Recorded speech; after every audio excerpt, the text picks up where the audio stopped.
Imbis na nagagamit ko yung drawer dito sa office table ko, nalagyan ng iba ko pang mga gamit, nakakain ng space nito etong aking headset. So, ayun, naghanap talaga ako dito sa TikTok kasi nga, pag may mga bigla ang mga meetings, bubuksan ko pa yung drawer ko, hahalungkatin ko pa. Sobrang hassle for me. So, meron ako ditong headset stand. So, ayan o, ganyan lang siya. Sana ito na ang maging solusyon para hindi na super hassle at magkaroon naman ng malaking free space yung aking drawer sa office table. So, anyways, ganito ang itsura niya.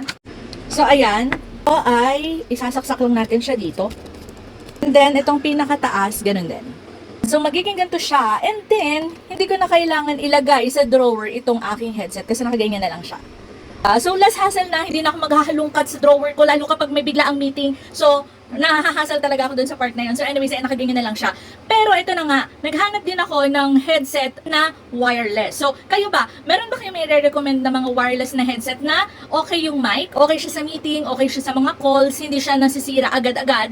So, kung meron kayong mga ginagamit na for calls, again, for meetings, ayan, makikirecommend naman po para hindi naman din ganito. Ayan, yung di Bluetooth, ganyan na wireless. So, ayan, let me know. Just comment down below. Wow! Guys, kung gusto niyo ng ganito na headset stand, ayan, ilalagay ko sa yellow basket para makabili na rin kayo. Check out na!